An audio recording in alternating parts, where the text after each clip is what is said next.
What if the United States attacks Venezuela? What will it be like? The sky of South America seems serene, as if nothing could disturb the tropical night. But silence carries a secret. Thousands of kilometers from the United States Air Force, giant doors open. Metallic sound echoes as a harbinger of a ritual. From within the concrete comes the most feared machine of modern war, the B-2 Spirit, a winged shadow without visible windows, no tail, no angles that reveal its presence. It is more a concept than a plane, an idea that gains shape, invisible to radars, made to cross any air defense.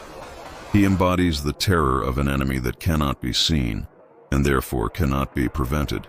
While its engines roll smoothly, almost inaudible, the world outside does not realize that the night has already changed. It's no longer any night. It is the beginning of an invisible hunt. Caracas, still awakens in bars and avenues, sees nothing in the sky. But there is something strange in the air, as if the atmosphere carried an inexplicable tension, as if the city knew without proof that the danger approaches. It is human instinct reacting to what it cannot be explained. Has Venezuela any chance against this shadow?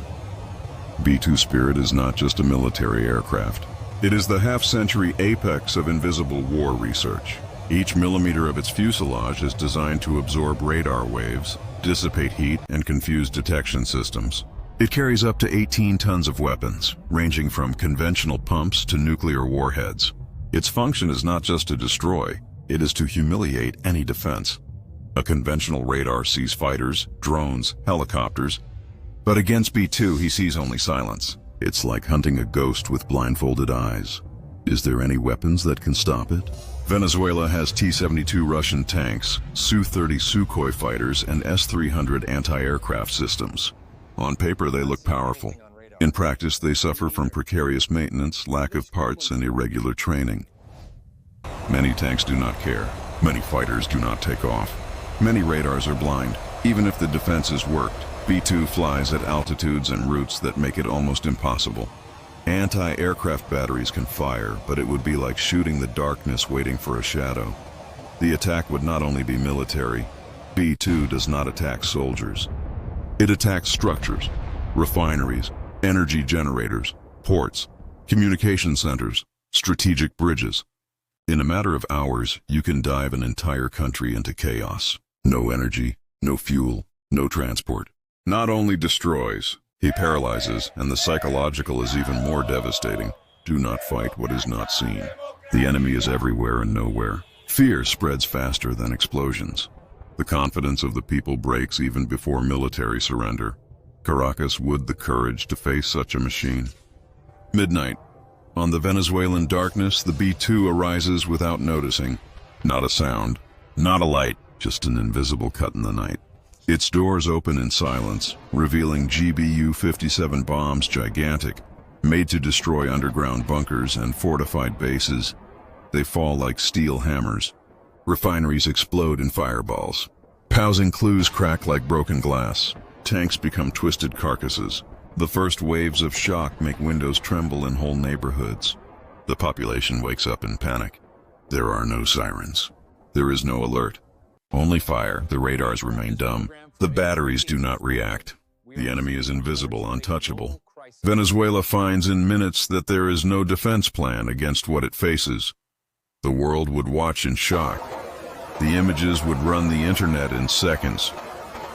Satellites would record huge craters. Drones would capture smoke clouds lifting refineries and barracks. Journalists would show unusable airports. The message would not only be on the material impact, but in the clarity that no regional force could resist. In Moscow, serious looks. In Beijing, emergency meetings. In Brussels, embarrassed silence. The attack on Venezuela would be more than a military act. It would be a public demonstration of supremacy. A message. The U.S. can reach any nation at any time, without warning, without possible defense.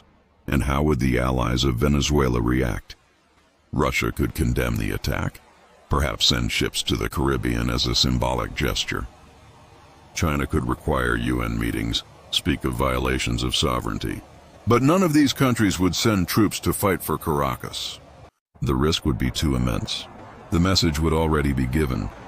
Facing the United States directly would mean challenging not only an army, but a unique technological arsenal. Latin America, in turn, would be silent. No neighbor would dare to put on the way.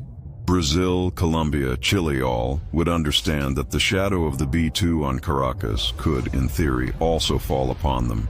B-2 is more than a weapon. It is diplomacy in shape of shadow. Each flight is a message. There are no inflamed discourses, no long treaties. The silence of Blackwing is enough.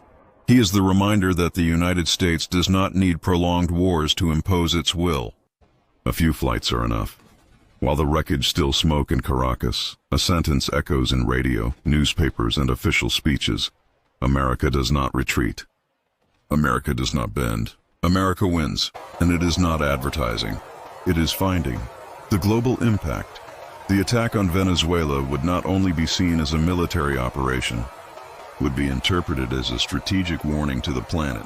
It would be a message to Beijing on Taiwan, a reminder to Moscow on Ukraine, a threatening whisper to any nation that challenges Washington. B-2. Spirit is not just an aircraft. It is a steel sermon, a silent homily, a ghost who hangs over the world to remember that American supremacy has not yet been overcome. For Venezuela, it would be trauma. For Latin America, it would be fear. For the world, it would be the reminder that challenging the U.S. remains a high-risk bet. And the question remains, will the world still dare challenge the shadow of B-2 spirit? Or will this silent warning be enough to keep America's enemies silent for a few more decades? In the end, the message does not change. No need to change. America does not retreat.